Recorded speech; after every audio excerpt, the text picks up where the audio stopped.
What's going on, guys? It's Greg here, aka New York Prepper, and I just wanted to do a video today about.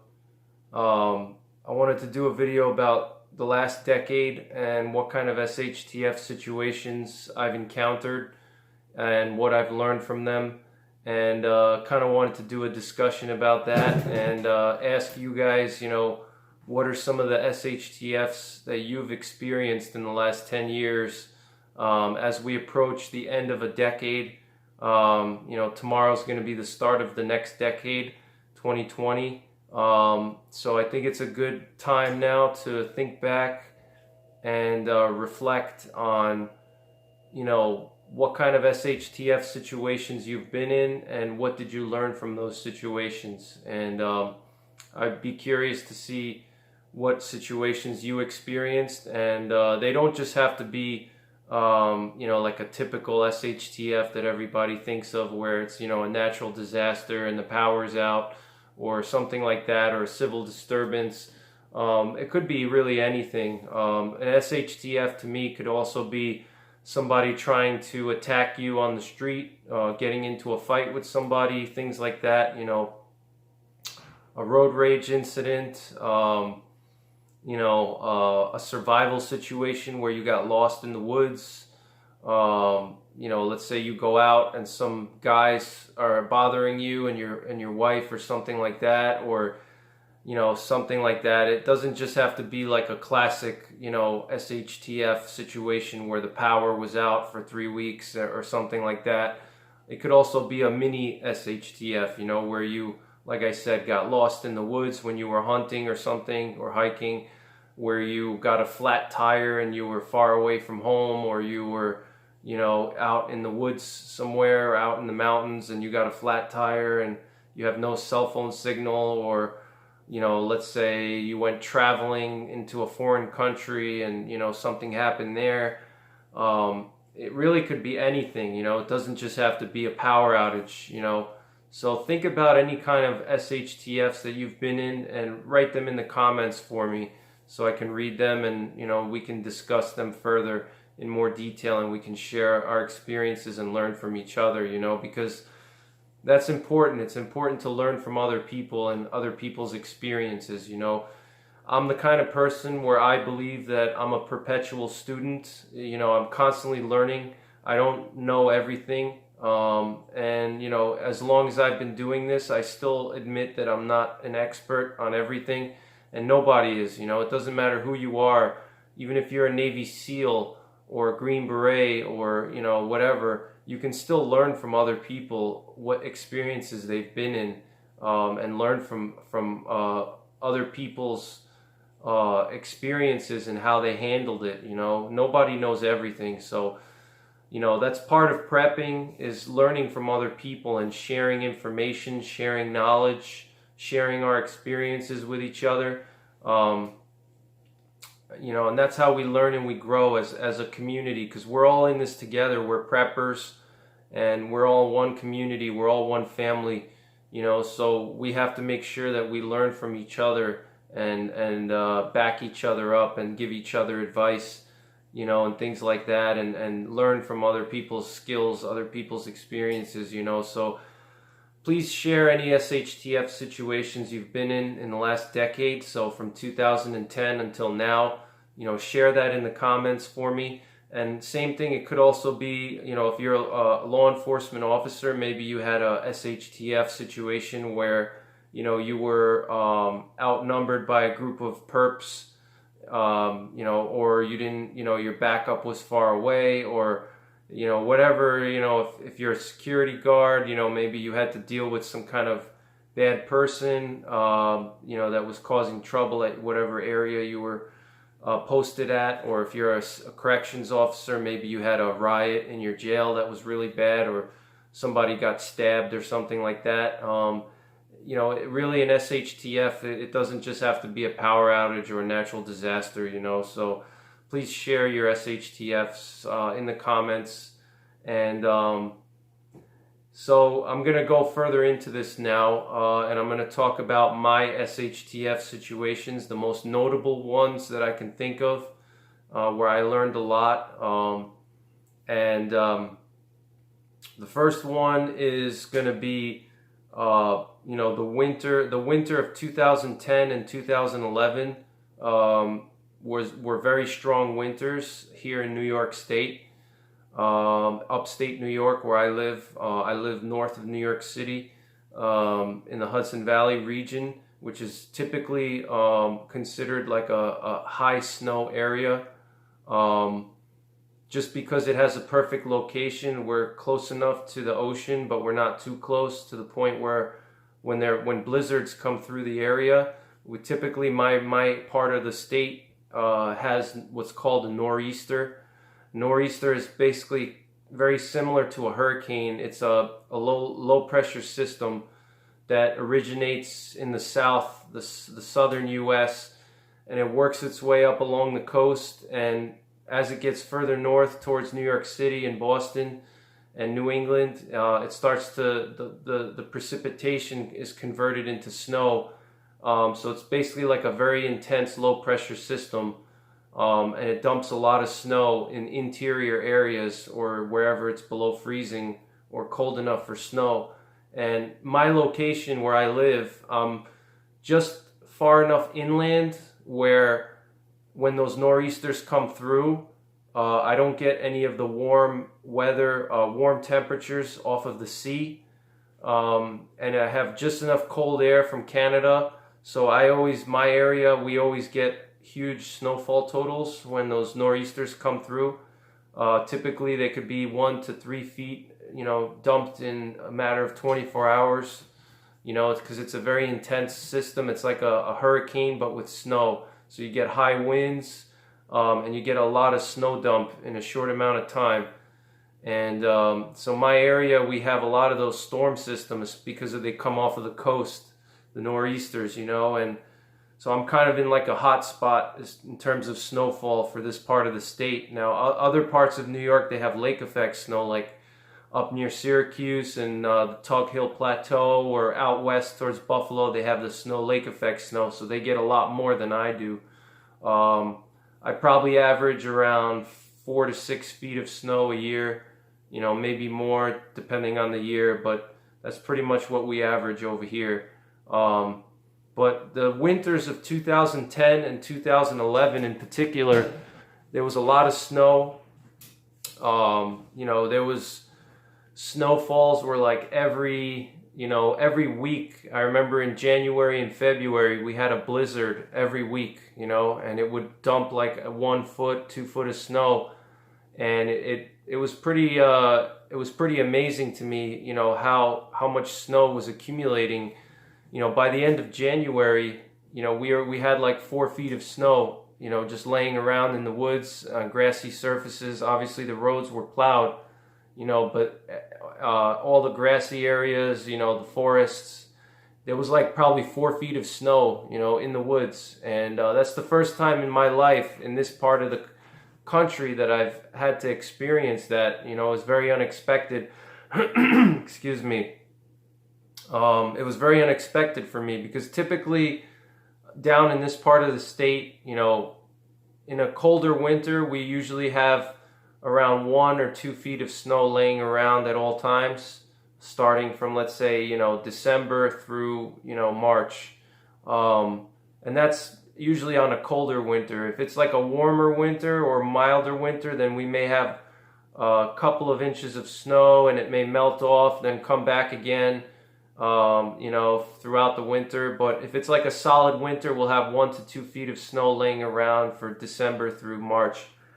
But those winters in 2010 and 2011 were La Nina winters, which if you guys follow meteorology or climatology, you'll understand what that means. You have La Ninas and you have El Ninos, and the La Nina basically just means that the water from the equatorial Pacific is colder, and because of that it affects the climate around the country, around the world. And typically when there's a La Nina, it favors Arctic air intrusions into the U.S., especially the Northeast and the Midwest, and then also it favors more coastal storms and more nor'easters from my part of the country. So it was like I remember like end of December through January, we had like a blizzard every week, and it would dump 1 feet or 2 feet, sometimes 3 feet. And it just kept going and going every week. It was like more snow, more snow. And at some point I was like, man, when are these blizzards going to stop? Because I mean, at some point it's like if you have like 6 feet of snow outside, I mean, you can't really do anything at all. And it makes it very difficult to really function as a society if you have that much snow. And, it made me think, what would I do if the power went out and we had all this snow outside and, we had one of these blizzards? How would I be able to keep my house warm? How would I be able to go out and gather resources? And it made me think about critical cold weather gear that I didn't have at the time. Because most of my gear was related to hunting, and I don't really hunt that much in the winter because hunting seasons are usually like in the fall time. So I didn't have a good amount of cold weather clothing for myself or my family members. And so I went out and I got cold weather gear. I got, snowshoes. First of all, snowshoes, I realized that snowshoes are critical. Because if you have to walk, in snow that's deeper than 1 or 2 feet, then it's pretty much impossible without snowshoes. And if you're in a situation where you have to walk around your property, to gather firewood, or for whatever reason you need to go outside and walk on the snow, and you have 4 feet of snow like I did. I had 4 feet of snow just laying in the woods. And, it's pretty much, you pretty much could not walk anywhere, outside of your driveway that you cleared out from the snow, or walkways, because the snow was just so deep. You would walk out and the snow would go up to your waist, and walking in that kind of a snow for extended periods of time will obviously tire you out. So I was thinking about like self-defense, like what if a group of marauders came, or some kind of bad guys, and I was pretty much in a weak position because I didn't have any way of crossing deep snow drifts and deep snow areas because I didn't have snowshoes. So it effectively would funnel my movement and restrict my ability to counterattack or to escape and evacuate my house if I had to. If I got surrounded by some bad guys or whatever, if I had to counterattack them or something. If there's very deep snow, it's hard to do that. And then, that obviously, things like that are less likely to happen. But, even just being able to, check on your property and go out and check your property, if you have snow up to your waist, it's going to be very difficult and also dangerous because, without snowshoes, you're walking in snow that's up to your knees or up to your waist in some areas where the snow drifts are. You can easily twist your ankle, you can tear your knee out, you can hurt yourself really bad because you don't know what's underneath the snow. You could even walk off of a cliff and not know that the cliff was there because it's buried under snow. So you really have to be careful when you're walking in super deep snow. Anything over, in my opinion, anything over a foot of snow, you're going to want to have snowshoes for. Even like 8 inches of snow in the woods, you're going to want to have snowshoes because there's a lot of obstacles in the woods. You have rocks, you have ditches, you have, logs, you have cliffs, and if you don't have snowshoes, you can just walk off of a cliff and not even know that it's there because it's buried under 3-4 feet of snow, and there could be a drop off and you don't know exactly where the drop off is, and you're just walking through the snow and all of a sudden you fall 30 feet and you break your back or, whatever. So snowshoes are critical. That's one thing I learned from the winters of 2010 and 2011.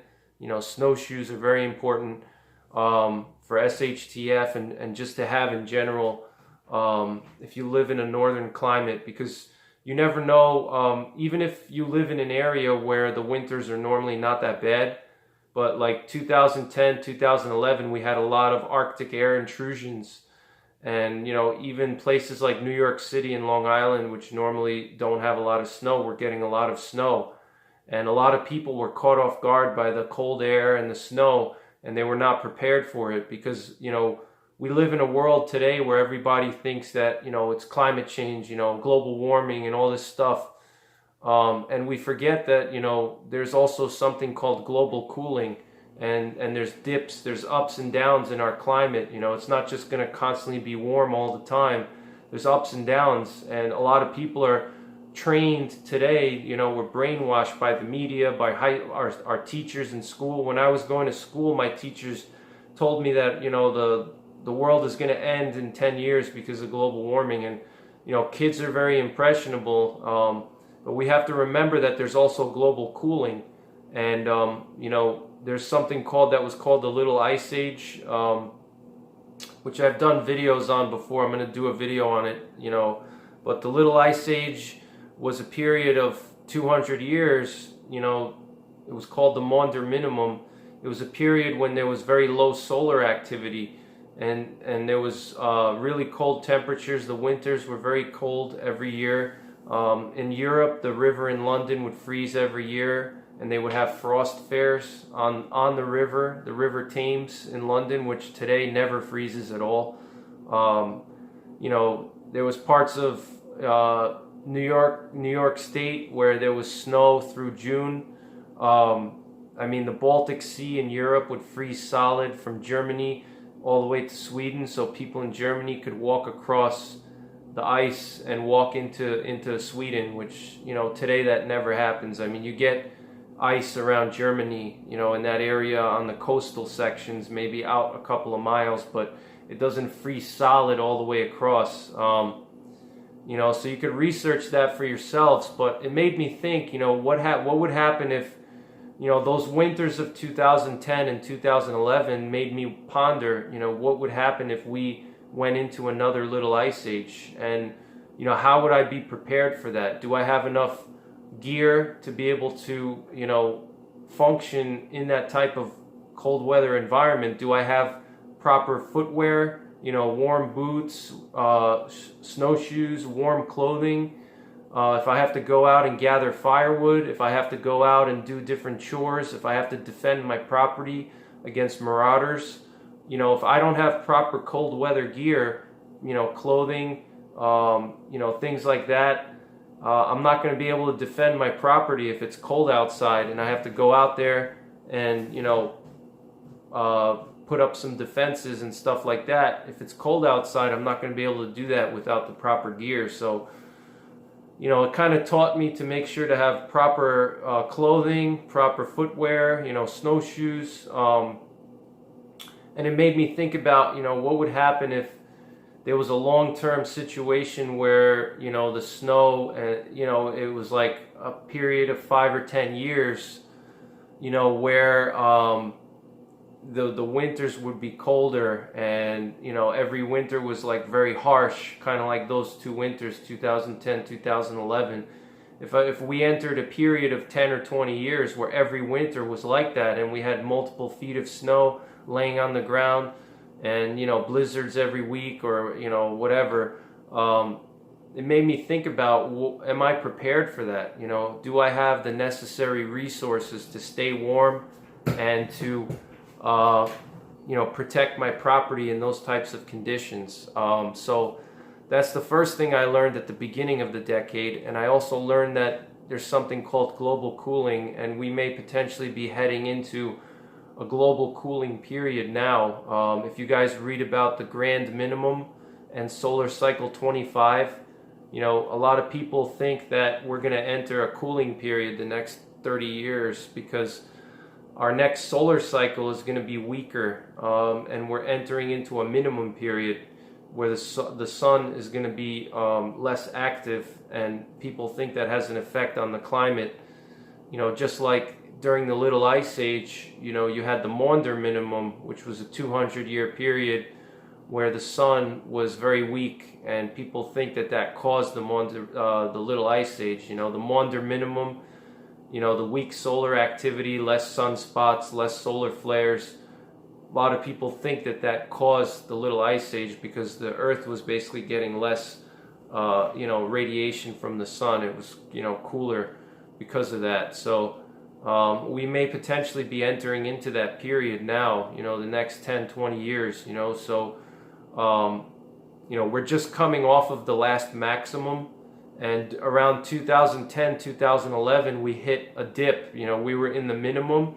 So solar cycles have like a 10 to 14 year cycle where they go down and then they come up. And you have minimums and maximums. And during the minimum, the solar activity is much less than during the maximum. And so around 2010, 2011 we were in the minimum at that period. And then we've been we peaked out and we hit a maximum a couple of years ago, and we're back in a minimum right now as we speak. But the problem is the next cycle which we're entering into, the maximum is not going to be that high. It's going to basically stay low in like a minimum level. So it could potentially affect our climate, So that's the first thing I learned. And then the next thing was Hurricane Sandy. Hurricane Sandy was 2012, and that was a huge issue for my region. Probably not so much me, but south of where I live in New York City, Long Island, New Jersey, those areas were hit very hard by Hurricane Sandy. It was pretty much a direct landfall as a Category 2 hurricane, which was the first time in probably a long time that there was such a strong storm to make direct landfall in that area around New York City, Long Island, Jersey. It's been probably, it was a long time before Sandy that we had something like that up here. And even where I live, there were a lot of power outages. Some people didn't have power for a couple of weeks because I live in a rural area, and there's a lot of power lines that are, right next to trees, and there's a little bit of wind, the tree gets knocked over, it knocks the power out. There could be thousands of tree branches laying on different power lines, and it takes them time to go around and take the trees off the lines, cut the wood and get it off, and then rerun the line and turn it back on. It takes a lot of time to do that if you have thousands and thousands of trees that fell on different power lines. So Hurricane Sandy devastated the areas to the south of me. There were people fighting for gas. There were gas lines on Long Island and New York City because people down in that area are generally not very prepared. They're not preppers. They're not outdoorsmen. These are city people. They don't go out in the woods. They don't shoot guns. They don't know how to hunt. They don't believe in prepping lifestyle, a lot of them. I'm not saying everybody, but generally speaking, I grew up on Long Island, so I know the mindset of people down there. And a lot of people down there, they don't believe in prepping and stuff like that, and they don't believe in the outdoors lifestyle and, learning how to gather food and living off the land. They don't believe in that. They believe in technology, money, and modern convenience. And they were caught off guard when Sandy came. Most of those people had no gas stored up. They had no preps, generators, water, food, anything for sanitation, whatever they had in their pantry for, most people only have a few days worth of food, so there was a lot of issues in Long Island and New York City. A lot of people were waiting in line for gas, it kind of was a real world case study of how people behave after a SHTF situation. The Hurricane Sandy was a really good example for my area. It was probably one of the biggest events, probably the biggest event in this area for the last 10 years where I could, where it actually mimicked a real SHTF situation, and it gave me the ability to observe, how people would actually behave in an SHTF situation in my area, and I can tell you that, a lot of people were not prepared, like I said, especially, New York City, Long Island, New Jersey, a very densely populated area. You have probably 20 million people or so living in that area. You have 9 million people in New York City alone, and then Long Island, you have a couple more million. I don't know exactly how much. And then New Jersey, coastal New Jersey, also a couple million. So that area, you have such a dense amount of people and squeezed into such a small area, And when a storm comes through and it wipes out the power and it wipes out all the modern conveniences, you see that the weaknesses of living in a city and living in a densely populated area start to show. On one hand, living in a city, you may have higher pay, and you're going to be closer to your job. But on the other hand, when things go bad, excuse me, when things go bad, they go really bad, because people in the city, they have no sources of fresh water. They have no way of gathering food. They have very limited space for them to store food and prepping items, because most people in the city, they live in an apartment or they have a small house with very small property, so they can't grow their own food. They have limited space to store things, and the area is so densely populated that if something happens, you have to deal with a lot of different people, versus here where I live, I know all my neighbors, and I don't have that many neighbors. I have maybe a couple neighbors, and I know who they are, and I know that they're not going to try to do anything to my house or to my family. But if you live in a city and you have 20 million other people that are looking for food just like you and trying to find gas and water, that's a problem, because chances are you're going to have, you're going to run into people that are going to be aggressive. They're going to hurt you. They're going to try to take your stuff. So Sandy was a good example of that. I know in Long Island there were like gas lines that were 1 or 2 miles long. People were waiting in line to get gas because they had no gas for their cars. They had no food stored up. They had no water supplies. The water supplies were tainted because when the ocean came in, it flooded everything. So all the municipal water supplies were shut down. New York City was completely flooded. Manhattan, the subways were flooded. And so, it makes you wonder. It's a good example of what a real SHTF would be like in a densely populated area. And for me personally, during Hurricane Sandy, I didn't have enough gasoline stored up. Excuse me. I didn't have enough gasoline stored up in my house, for my generator, and I didn't realize how much my generator was guzzling gas. Generators, they guzzle a lot of gas.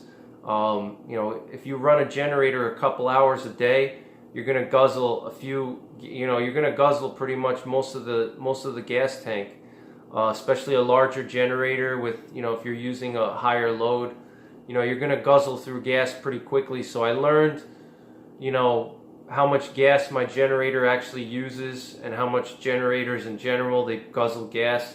So it's important to have some gasoline stored on hand, and with the gas you want to make sure you rotate it, so and you obviously want to store it in a safe location, but now I store gas, I store at least 20 gallons of gas, 20 to 30 gallons of gas, just in case I have to use my generator. I don't have to worry about going out and getting gas at the local gas station, because that's what I had to do. I had to go out and get gas, and even up here where I live, it's much less populated up here than Long Island, or New York City, but there was still a long line for gas. There was people waiting in line, and it took a while. Thank God that, I was able to get the gas, but there were some gas stations that were totally shut down. A lot of the gas stations ran out of gas, and they totally shut down because they were empty. Their tanks were empty. And, it takes a while when there's a disaster like that for gas to be replenished, because a lot of the roads are blocked, so the tanker trucks can't get in and refill the gas stations, so that's something to think about if you live in hurricane country, if you're in the southeastern United States or anywhere on the eastern seaboard. You need to think about what you would do for a major hurricane. Make sure you have food, water, flashlights, batteries, generator, medical supplies, sanitation, self-defense. Think about what you would do if a hurricane came to your area and wiped everything out. And I know there's been a lot of people in Florida that had to experience Irma, Matthew, and then there was Harvey in Texas. So that was another thing, was Hurricane Sandy. It caught me by surprise too, and it taught me a lesson that, you're never safe no matter where you live. just because the statistics say that, oh yeah, there hasn't been a major hurricane in 50 years, that doesn't mean anything. Those are human statistics. We like to think that we know everything, but we don't know everything. The statistics say, you have a 1 million chance to get attacked by a bear. That's what they always tell you. But how many people go hiking in Yellowstone or, different, remote parts of the country, and there's bear attacks every year? But they still tell people, oh yeah, the chances of getting attacked by a bear are less than getting struck by lightning or whatever. But how many people still get attacked by bears or encounter bears? And our institutions, our government, they want us to think that we're safe and everything is okay, but it's not. And we don't know everything. And just because the statistics say that there hasn't been a bad hurricane in 30 years doesn't mean that it's not going to happen. So Hurricane Sandy was a big one. It caught me by surprise, just like the winters of 2010, 2011. And then we also had a Halloween snowstorm in 2013. And by the way, for Sandy, my power was out for it was only out for 3 or 4 days during Hurricane Sandy. But there were people in my area that didn't have power for 2 to 3 weeks, so they were living off of their generators for that time. But then we had a Halloween snowstorm and ice storm in 2013, I think it was. Right on Halloween, we had 16 inches of snow, and we had ice on top of it, and there were trees down everywhere. After the storm, I remember going outside, and I could just see, I could hear just trees cracking. There were trees that were just snapping. You could just hear the trees just cracking really loudly because of the weight of the snow and the ice, because it was in October, so the snow was wet. The temperature was right around 32, 33, so you had wet snow plus ice. It was very heavy, and all I could hear was just trees cracking everywhere. And actually, even to this day, the weight of the snow and the ice caused a lot of the tree branches to kind of buckle down, and they stayed like that in a permanent position on my property. You can see that there's some trees that are just bent 90 degrees. Usually a lot of them were saplings and smaller trees that got bent down, and they never went back, and they've just been growing 90 degrees now because of that. So it's pretty cool. But that was my first major ice storm that I experienced in my life, and it caught me by surprise. It was Halloween. Typically over here we never get snow in October. It's very rare, and if it is, it's maybe just a dusting, and then it melts a couple days later. But in Halloween, that also was kind of a lesson for me, in terms of expecting the unexpected. You have to always expect the unexpected, and that's another thing I learned with Sandy and with the winters of 2010, 2011.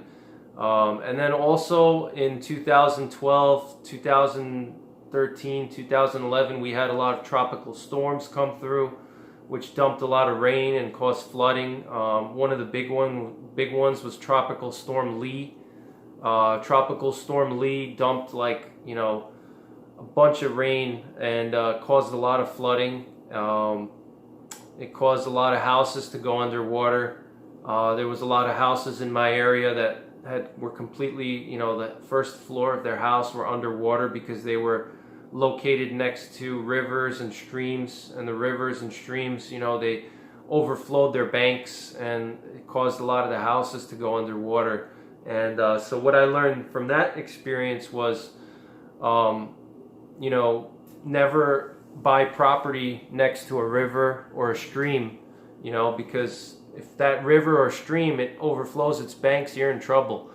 And whether it's a bug out property or your primary residence, it's best to stay away from, you don't want to locate yourself right next to a river, because you could also get flash floods. Even a small river or a small stream that's maybe only 3 or 4 feet wide, I've seen them rise up and flood giant areas, because that little 3-foot stream turns into a raging torrent, after 5 or 10 inches of rain in a 24-hour period, and it causes flash flooding. And I actually witnessed a really bad flash flood in my area, where the road was just completely, there's a little stream near my house, which is like 4 feet wide, and the stream completely rose up and it flooded like a 50-foot area and caused like a giant, flash flood. And people were trying to drive through it actually, and there was one car that actually drove into the flash flood and got completely covered in water. I was driving that time just to scout out the area and see what happened, and I stopped my car in front of the flash flood. And this guy next to me, I guess he was in a rush to go somewhere, and he thought he could get through it. And he went in through the flash flood, and he didn't realize how deep it was, because he thought maybe it was just like 6 inches of water, but he didn't realize that the road went down and it dipped down, so as he was driving, he probably thought, oh, it's only 6 inches, not a big deal. As he was driving, all of a sudden I saw his car completely disappear underwater. And all I saw was as he was driving, I saw the water come up to his trunk and his rear headlights, so that's like 3-4 feet of water. And then all of a sudden the headlights just his taillights, not his headlights, his taillights just completely disappeared. Disappeared under the flash flood. And that teaches you, like I said, you don't want to be near a stream or a river, and you also have to respect, the power of a flash flood. And you never want to try to drive through a flash flood because you don't know how deep it is, and water is very powerful. It can sweep your car away. But this guy just completely submerged himself underwater, and a tow truck ended up coming and towed him out, but his car was completely submerged, and he's just lucky he didn't get swept away somewhere, but so we had the tropical storms, we had the Hurricane Sandy, the winter of 2010-2011, we had the Halloween storm that I talked about, the ice storm, and then I've had some personal SHTFs happen to me. I had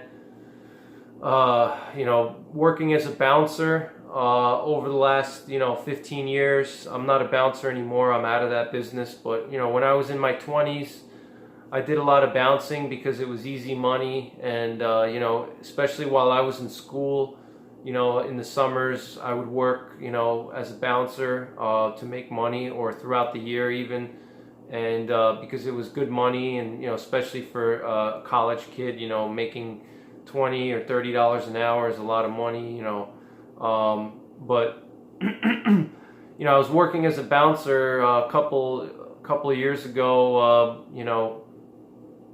and I had a couple situations. I had a guy try to swing at me, and I was actually being really nice to this guy, and he still took a shot at me. I gave him multiple chances. I was trying to be as nice as possible. I didn't try to demasculate him or anything like that.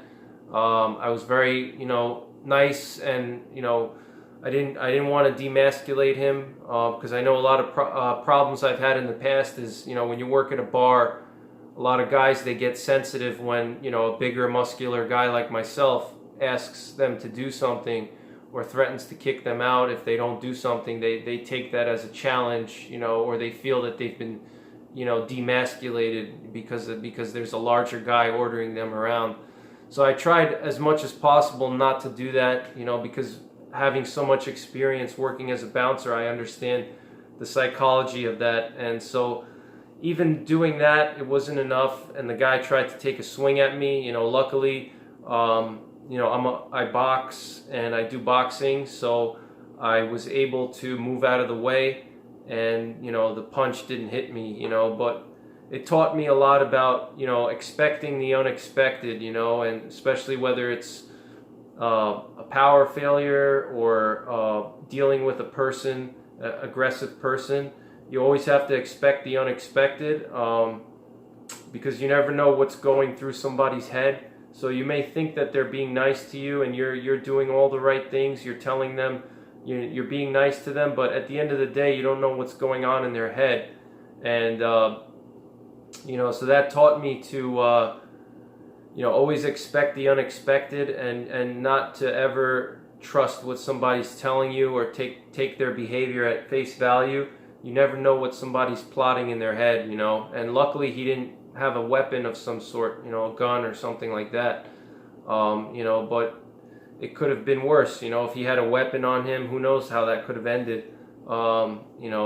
Obviously I would try to disarm him if I had a chance to, if that came to it. But that was one thing I learned is, expect the unexpected. You never know what somebody's thinking, especially in a self-defense situation, and that has carryover into SHTF.